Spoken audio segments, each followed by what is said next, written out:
Good morning students. Welcome to the online classes.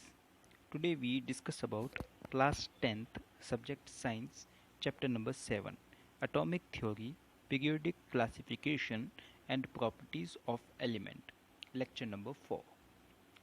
हमने अपने जो पिछले लेक्चर यानी कि लेक्चर नंबर 3 में जो लास्ट टॉपिक पढ़ा था वो टॉपिक था हमारा मॉडर्न पीरियोडिक टेबल और उनमें हमने देखा था कि 1913 में हेनरी मोजले ने मेंडलीफ की जो पीरियोडिक टेबल थी उसी को मॉडिफाइड करके मॉडर्न टाइप की पीरियोडिक टेबल हमको दी थी और उसमें 7 पीरियड्स थे और 18 ग्रुप्स थे और हर एक पीरियड का एक स्पेशल नाम था और जो उनके ग्रुप्स थे उसमें भी उनको S block, P block, D block और एफ ब्लॉक में डिवाइड कर दिया गया था जो हमने लास्ट क्लास में डिस्कस किया था।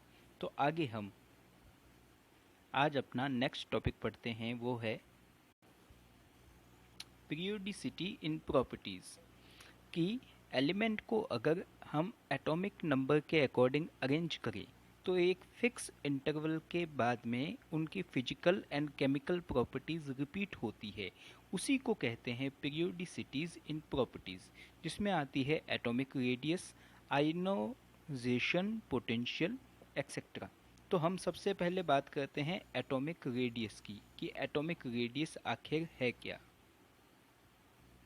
सबसे पहले बात आती है एटॉमिक रेडियस की डेफिनेशन की कि न्यूक्लियस से सबसे बाहरी ऑर्बिट में पाए जाने वाले इलेक्ट्रॉन के बीच का डिस्टेंस एटॉमिक रेडियस कहलाता है। याद रखना, the distance between nucleus and the electron present in outer most orbit of an atom is called atomic radius, है ना। और हमको पता है कि ये जो हमने मॉडर्न पीरियोडिक टेबल पढ़ी थी उसमें लेफ्ट से राइट की तरफ हम जब जाते हैं तो प्रोटॉन के नंबर बढ़ते हैं और प्रोटॉन के नंबर बढ़ने के कारण क्या होता है कि न्यूक्लियस का इलेक्ट्रॉन को अपनी तरफ खींचने का फोर्स भी इंक्रीज होता है, जिससे क्या है एटॉमिक रेडियस डिक्रीज होती है। वापस एक मिनट, मैंने आपको क्या कहा कि जैसे हम पीरियोडिक टेबल में लेफ़्ट से राइट की तरफ जाते हैं तो प्रोटॉन के नंबर बढ़ते हैं और प्रोटॉन के ऊपर पॉजिटिव चार्ज होता है और जैसे ही प्रोटॉन के नंबर बढ़ेंगे तो प्रोटॉन तो पाए जाते हैं न्यूक्लियस में, तो न्यूक्लियस के अंदर उसका अट्रैक्शन जो है इलेक्ट्रॉन को खींचने का वो भी बढ़ेगा और ज़्यादा अट्रैक्शन बढ़ेगा, ज़्यादा न्यूक्लियर चार्ज बढ़ेगा तो वो ज़्यादा इलेक्ट्रॉन को अपनी तरफ खींचेंगे। इसलिए जैसे ही हम लेफ़्ट से राइट की तरफ जाते हैं तो एटॉमिक रेडियस धीरे धीरे कम होती हुई नज़र आती है। आपको ये वर्ड याद रखना पड़ेगा कि लेफ़्ट से राइट जब हम पीरियोडिक टेबल में जाते हैं तो एटॉमिक रेडियस डिक्रीज होती है। एक आपके 1 मार्क का क्वेश्चन आ सकता है इफेक्टिव न्यूक्लियर चार्ज का। होता क्या है, जरा हम देखें कि किसी एटम में जो सबसे बाहर वाला ऑर्बिट है उसमें जो इलेक्ट्रॉन मौजूद है वह न्यूक्लियस से कुछ फोर्स का अनुभव करता है, उसी को कहते हैं इफेक्टिव न्यूक्लियर चार्ज। याद रखना, the force of attraction felt by electron of outer most shell, कि सबसे बाहर वाले शेल का इलेक्ट्रॉन न्यूक्लियस से कुछ अट्रैक्शन महसूस करता है, उसी को कहते हैं इफेक्टिव न्यूक्लियर चार्ज। ये जो इफेक्टिव न्यूक्लियर चार्ज है वह हमेशा न्यूक्लियर चार्ज से थोड़ा कम होता है। आगे बात करें कम क्यों होता है तो हम देखें इसके बारे में, क्योंकि ये जो न्यूक्लियर अट्रैक्टिव फोर्स है वह इलेक्ट्रॉन के अंदर भी एक फोर्स पाया जाता है, रिपल्सिव फोर्स, उससे बैलेंस हो जाता है और बैलेंस होने के कारण यह न्यूक्लियर चार्ज से थोड़ा कम हमको दिखाई देता है ना। और जैसे ही हम किसी पीरियोडिक टेबल में लेफ़्ट से राइट की तरफ जाते हैं तो प्रोटॉन बढ़ते हैं और प्रोटॉन बढ़ते हैं तो इफ़ेक्टिव न्यूक्लियर चार्ज भी इंक्रीज़ होता है। लेकिन ऊपर से नीचे जब हम किसी पीरियोडिक टेबल में जाते हैं तो हमेशा नया इलेक्ट्रॉन एक नए ऑर्बिट में आता है, जिसके कारण इफेक्टिव न्यूक्लियर चार्ज डिक्रीज होता है। ये वर्ड आपको याद रखना पड़ेगा। लेफ्ट से राइट जाने पर इफेक्टिव न्यूक्लियर चार्ज तो बढ़ता है, लेकिन ऊपर से नीचे टॉप टू बॉटम जाने पर इफेक्टिव न्यूक्लियर चार्ज डिक्रीज होता है। ऐसे कैसे हम बात करें, टॉप टू बॉटम जाने पर एटॉमिक रेडियस भी इंक्रीज होती है, because the number of shell increase. कि मैंने कहा कि जब किसी पीरियोडिक टेबल में ऊपर से नीचे की तरफ आते हैं, तो ऊपर से नीचे जैसे ही आएंगे तो हर एक पीरियड में जो अगला इलेक्ट्रॉन आएगा वो एक नई शेल में, नए ऑर्बिट में आएगा, जिसके कारण एटॉमिक रेडियस बढ़ेगी। और नए शेल में आएगा तो न्यूक्लियस से उसका डिस्टेंस भी बढ़ेगा, तो डिस्टेंस जब बढ़ेगा तो न्यूक्लियर फोर्स उस पर कम लगेगा। तो न्यूक्लियर फोर्स तो कम होता है, जबकि एटॉमिक रेडियस बढ़ती है। नेक्स्ट जो हमारा टॉपिक है वह है आयोनिक रेडियस। आयोनिक रेडियस क्या होते हैं, पहले हमको आयन पढ़ना पड़ेगा। क्या है कि जब कोई एटम इलेक्ट्रॉन को एक्सेप्ट करता है या डोनेट करता है तो उससे आयन बनता है, और आयन की जो रेडियस होती है उसी को आयोनिक रेडियस कहते हैं, है ना। आयन की रेडियस, रेडियस का मतलब होता है सबसे बाहर के ऑर्बिट के इलेक्ट्रॉन का डिस्टेंस न्यूक्लियस तक जो है वह रेडियस कहलाती है। अब यहाँ पे एक एग्जांपल देखें कि सोडियम था, उसमें इमिशन ऑफ इलेक्ट्रॉन, एक इलेक्ट्रॉन निकल गया जिससे वो क्या बना, Na+ सोडियम आयन, और एक इलेक्ट्रॉन इनमें से फ्री हो गया और इलेक्ट्रॉन निकला। तो इलेक्ट्रॉन निकलने के बाद आप देखते हो कि नॉर्मल सोडियम एटम की जो रेडियस थी वह 186 पिकोमीटर थी, लेकिन जब वह सोडियम आयन बना तो उसकी रेडियस हो गई ओनली फॉर 95 पिकोमीटर, जिसके कारण कहा जाता है कि जो पॉजिटिव आयन्स होते हैं उनकी रेडियस यानी कि आयोनिक रेडियस उसके एटम से हमेशा कम होती है, स्मॉल साइज ऑफ कैटायन, कि कैटायन की साइज हमेशा स्मॉल होती है। जबकि हम आगे देखें कैल्शियम, ये क्लोरीन की बात करें तो क्लोरीन एक इलेक्ट्रॉन को जब लेता है, एब्जॉर्ब करता है, तो वह क्लोरीन आयन को बनाता है, यानी एनायन या नेगेटिव आयन को बनाता है। तो एटॉमिक रेडियस अगर हम क्लोरीन की देखें तो 99 पिकोमीटर थी, लेकिन जब वह क्लोरीन आयन की फॉर्म में बना, नेगेटिव आयन की फॉर्म में बना, तो उसकी आयोनिक रेडियस हो गई 181 पिकोमीटर, जिसके कारण माना जाता है कि लार्ज साइज ऑफ एनायन, कि एनायन जो होते हैं, एनायन मतलब नेगेटिव आयन, उसकी जो साइज है वह हमेशा उसके एटम से ज़्यादा होती है। आगे बात करते हैं हम आयनोजेशन एंथैल्पी की, कि क्या है आयनोजेशन की। आइसोलेटेड गैसेस एटम जो होते हैं उनमें एक इलेक्ट्रॉन को रिमूव करने के लिए जितनी एनर्जी की रिक्वायरमेंट है उसी को हम आयनोसेशन एंथैल्पी कहते हैं। याद रखना पड़ेगा कि आइसोलेटेड गैसेस एटम जो होते हैं उनके एक इलेक्ट्रॉन को रिमूव करने के लिए जितनी एनर्जी हमको चाहिए वह एनर्जी कहलाती है आयनोजेशन एंथैल्पी। इसकी यूनिट की हम अगर बात करें तो इसकी यूनिट होती है हमारी किलो कैलोरी पर मोल, किलो जूल पर मोल एंड इलेक्ट्रॉन वोल्ट पर मोल, ये जो है इसकी यूनिट कहलाती है। अब अगर हम बात करें कि एक न्यूट्रल एटम था जो गैस स्टेज में था, उसको हमने कुछ एनर्जी दी, तो देने के बाद वह कैटायन को बनाता है, वह भी गैस फॉर्म में होता है। तो hence the energy required in this process it is always positive, कि इस प्रोसेस के अंदर जो एनर्जी दी गई थी वह हमेशा पॉजिटिव एनर्जी के तौर पे होती है। अब बात करते हैं फर्स्ट आईपी सेकंड आईपी क्या है, कि the energy required to remove first electron from neutral atom it is called first IP. कि फर्स्ट आईपी उसे कहते हैं कि अगर किसी न्यूट्रल एटम में से आप पहला इलेक्ट्रॉन निकालते हो तो वह उसकी फर्स्ट आईपी कहलाती है।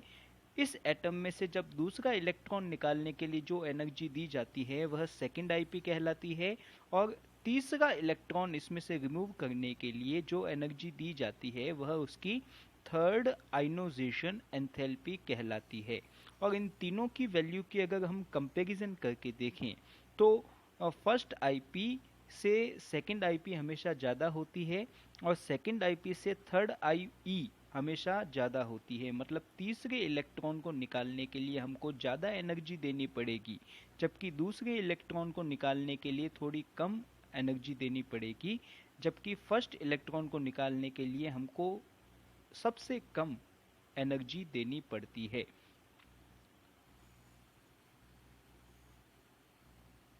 अब बात करते हैं कि अगर हम पीरियोडिक टेबल में लेफ्ट से राइट की तरफ जाते हैं तो आईपी जो है वह हमेशा इंक्रीज होती है।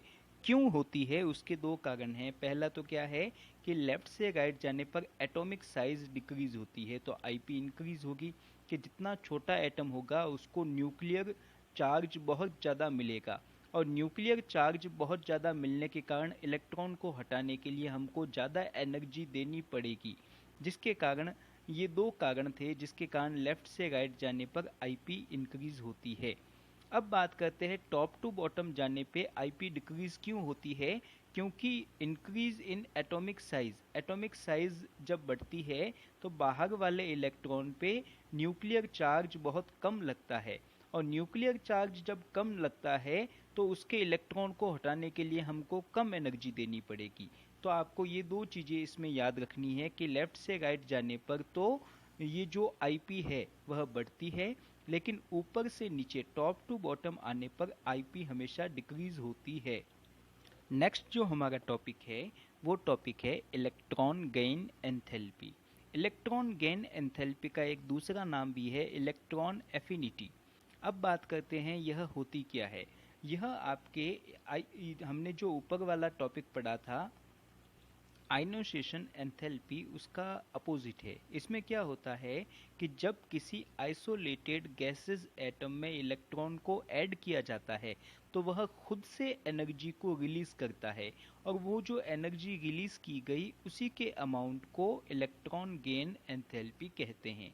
उसमें हमने जो ऊपर पढ़ा था उसमें तो हमको एनर्जी देनी पड़ी थी जिससे उसका इलेक्ट्रॉन अलग हुआ था, लेकिन ये उसका अपोजिट है कि अगर हम इलेक्ट्रॉन को देंगे तो वह एनर्जी को निकालेगा और एनर्जी को जो निकालता है वह कहलाती है इलेक्ट्रॉन गेन एंथैल्पी।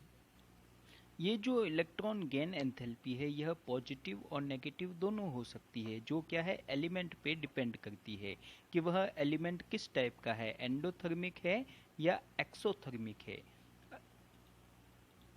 वापस हम पीरियोडिक टेबल से रिलेटेड बात करते हैं कि लेफ्ट से राइट जाते हैं तो इलेक्ट्रॉन गेन एंथैल्पी इंक्रीज होती है। क्यों? क्योंकि इलेक्ट्रॉन सेम शेल के अंदर ही ऐड होते हैं, जबकि ऊपर से नीचे डाउन टू नीचे की तरफ जाते हैं तो यह वैल्यू जो है वह डिक्रीज होती है। क्यों? क्योंकि नए शेल ऐड हो जाते हैं और नए शेल में ऐड करने के लिए आपको इलेक्ट्रॉन ऐड करते हो तो आपको कम एनर्जी निकलती है। नेक्स्ट जो हमारा टॉपिक है वह है इलेक्ट्रोनेगेटिविटी। क्या होती है कि अगर किसी एटम के अंदर जो बॉन्ड बने हुए हैं, कह सकते हैं दो अलग अलग एटम जो एक दूसरे के साथ बॉन्डिंग किए हुए हैं, वे एक दूसरे के इलेक्ट्रॉन को अट्रैक्ट करने की कैपेसिटी रखते हैं। तो उनको अट्रैक्ट करने की जो कैपेसिटी है उसी को इलेक्ट्रोनेगेटिविटी कहते हैं। जैसे कि हम एक एग्जाम्पल देख ले H2O का, जिसमें हाइड्रोजन और ऑक्सीजन दो अलग अलग एटम है। हाइड्रोजन ऑक्सीजन के एटम को इलेक्ट्रॉन को खींचने की कोशिश करता है और हाइड्रोजन जो है वह ऑक्सीजन के इलेक्ट्रॉन को खींचने की कोशिश करता है, जिसके कारण दोनों के बीच में बॉन्डिंग बनी रहती है। इसी को हम इलेक्ट्रोनेगेटिविटी कहते हैं। वापस बात करते हैं पीरियोडिक टेबल की कि लेफ्ट से राइट जाते हैं तो एटॉमिक साइज डिक्रीज होती है, जिससे इलेक्ट्रोनेगेटिविटी जो है वह इंक्रीज होगी। और ऊपर से नीचे की तरफ हम जाते हैं तो एटॉमिक साइज इंक्रीज होती है तो इलेक्ट्रोनेगेटिविटी जो है वह डिक्रीज होगी। और सबसे ज़्यादा इलेक्ट्रोनेगेटिविटी वाला एलिमेंट कौन सा है? फ्लूरीन। याद रखना पड़ेगा कि सबसे ज़्यादा इलेक्ट्रोनेगेटिविटी वाला एलिमेंट कौन सा है? फ्लूरीन। नेक्स्ट जो हमारा टॉपिक है वह है वैलेंसी। वैलेंसी क्या होती है, जगह हम देखें इसकी किसी भी एलिमेंट के सबसे बाहर वाले शेल के अंदर जितने इलेक्ट्रॉन मौजूद होते हैं वह उस एलिमेंट की वैलेंसी का निर्धारण करते हैं। याद रखना कि वैलेंसी किससे कंट्रोल होती है, कैसे हम किसी की वैलेंसी को ज़्यादा कह सकते हैं या कम कह सकते हैं, कि उसके आउटर मोस्ट सेल में जितने इलेक्ट्रॉन्स हैं वही उसकी वैलेंसी को कंट्रोल करते हैं या निर्धारण करते हैं। अब वैलेंसी की डेफिनेशन पूछे तो क्या आती है? Valency is the number of hydrogen atom और half of number of oxygen atom which combine with an atom of an element। कि हाइड्रोजन एटम के जितने नंबर्स है या ऑक्सीजन एटम के आधे नंबर जो किसी दूसरे एलिमेंट के साथ जुड़ते हैं वही उसकी वैलेंसी कहलाती है। वापस एक मिनट में आपको बता दूं कि किसी एलिमेंट में जितने हाइड्रोजन एटम जुड़ते हैं या किसी एलिमेंट में ऑक्सीजन एटम के जितने आधे नंबर जुड़ते हैं वही उसकी वैलेंसी कहलाती है। अब बात करते हैं पीरियोडिक टेबल की कि हर एक ग्रुप के अंदर उसकी वैलेंसी इक्वल होती है। इक्वल क्यों होती है? क्योंकि उसके आउटर मोस्ट सेल में सेम इलेक्ट्रॉन होते हैं। जैसे एग्जाम्पल की बात करें तो हमारे सामने यह ग्रुप्स है, ग्रुप नंबर 1, 2, 13, 14, 15, 16, 17 और इनकी जो वैलेंसी है 1, 2, 3, 4, 5, 6, 7 तक आती है। और वैलेंसी के अकॉर्डिंग हम देखें, इसके अकॉर्डिंग तो पहले में केवल एक हाइड्रोजन जुड़ा, दूसरे में 2 हाइड्रोजन, तीसरे में 3 और फिर 4 हाइड्रोजन के एटम इससे अटैच हुए। तो कह सकते हैं कि वैलेंसी का कंट्रोल कौन करते हैं? उसके आउटर मोस्ट सेल में कितने इलेक्ट्रॉन हैं वह उसकी वैलेंसी को कंट्रोल करते हैं। अब बात करते हैं डी ब्लॉक के एलिमेंट और लेंथेनाइड और एक्टिनॉइड। ये क्या है? एक से ज़्यादा वैलेंसी बताते हैं, इसलिए इनको वेरिएबल वैलेंसी वाले एलिमेंट कहते हैं। याद रखना, डी ब्लॉक के एलिमेंट लेंथेनॉइड और एक्टिनॉइड जो है वह एक से ज़्यादा वैलेंसी को शो करते हैं, इसलिए इनको वेरिएबल वैलेंसी वाले एलिमेंट कहते हैं। Now oxidation state is used instead of valency, कि ऑक्सीडाइजेशन जो स्टेज होती है वह वैलेंसी के कारण ही हमको दिखाई देती है। अब बात करें ऑक्सीडाइजेशन स्टेट को हम डिफाइन कैसे करें, कि एक एटम जब दूसरे एटम के साथ बॉन्डिंग करता है तो उसने कितने इलेक्ट्रॉन को गेन किया या लॉस किया, वही उसकी ऑक्सीडाइजेशन स्टेट कहलाती है। याद रखना कि जब बॉन्डिंग होती है तो कोई एटम जो है वह कितने इलेक्ट्रॉन को गेन करता है या लॉस करता है, उसी को हम उसकी ऑक्सीडाइजेशन स्टेट कहते हैं। अब हमारा जो अगला टॉपिक है वह है एटॉमिक साइज। एटॉमिक साइज क्या होती है? कि एक किसी एटम का न्यूक्लियस और उसके सबसे बाहर वाले शेल में मौजूद इलेक्ट्रॉन के बीच का डिस्टेंस उसकी एटॉमिक साइज कहलाती है। याद रखना, एटॉमिक साइज का मीनिंग क्या है? कि distance between nucleus and electron present is most outer most shell of an isolated gases atom, it is called atomic size. The radius of an atom is in the following form, कि radius जो है वह following forms में मिल सकती कि सबसे पहले आती है कोवेलेंट रेडियस। कोवेलेंट रेडियस क्या होती है? कि जब दो सेम एटम एक दूसरे से जुड़ते हैं या बॉन्डिंग करते हैं तो दोनों एटम के न्यूक्लियस के बीच का जो डिस्टेंस है उसको हाफ कर देते हैं तो वह उसकी कोवेलेंट रेडियस कहलाती है।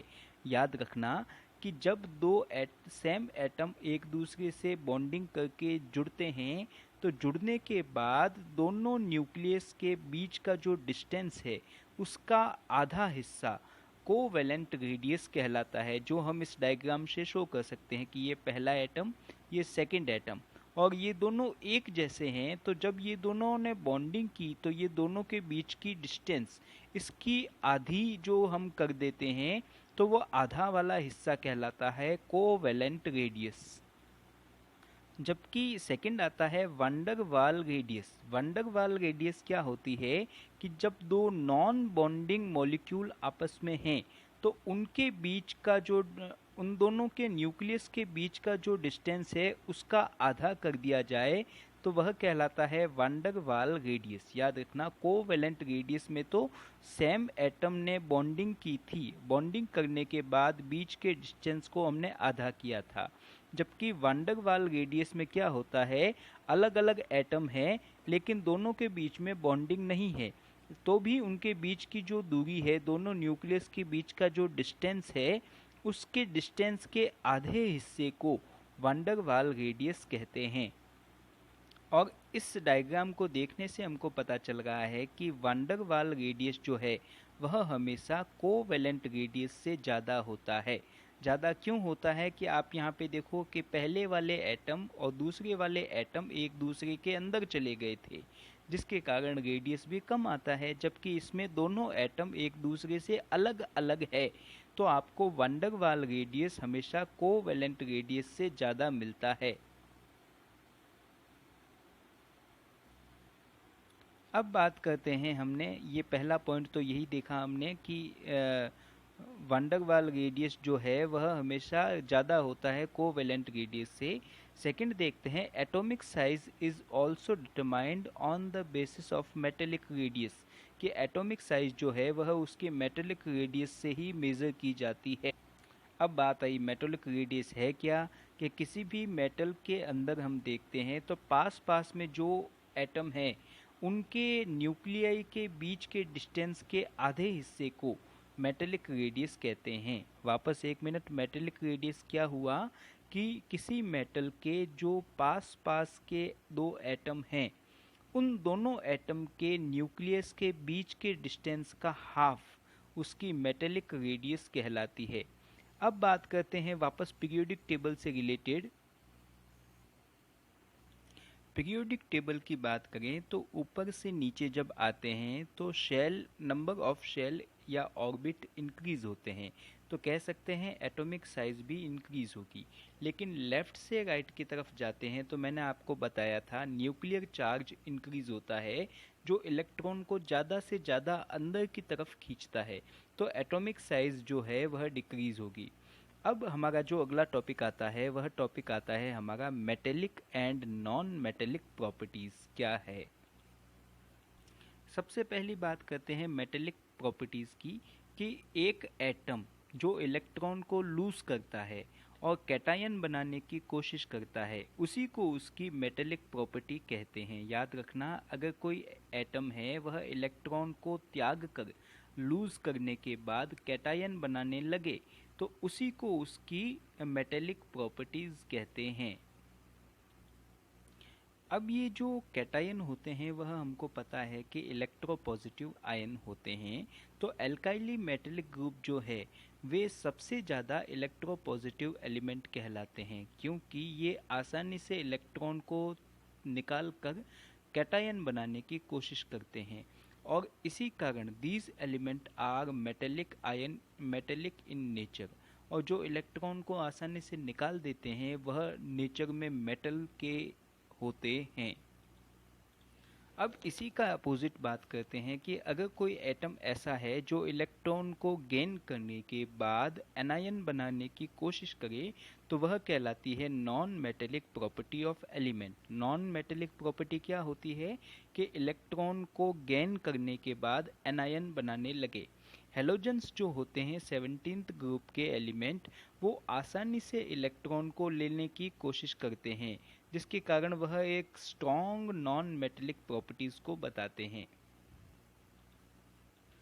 अगर हम एक ग्रुप की बात करें तो ऊपर से नीचे आने पर उसकी जो मेटेलिक प्रॉपर्टीज है वह इंक्रीज होती है, और अगर हम लेफ्ट से राइट की तरफ जाते हैं तो कह सकते हैं इफेक्टिव न्यूक्लियर चार्ज इंक्रीज होता है, जिससे उसकी मेटेलिक प्रॉपर्टीज जो है वह डिक्रीज होगी।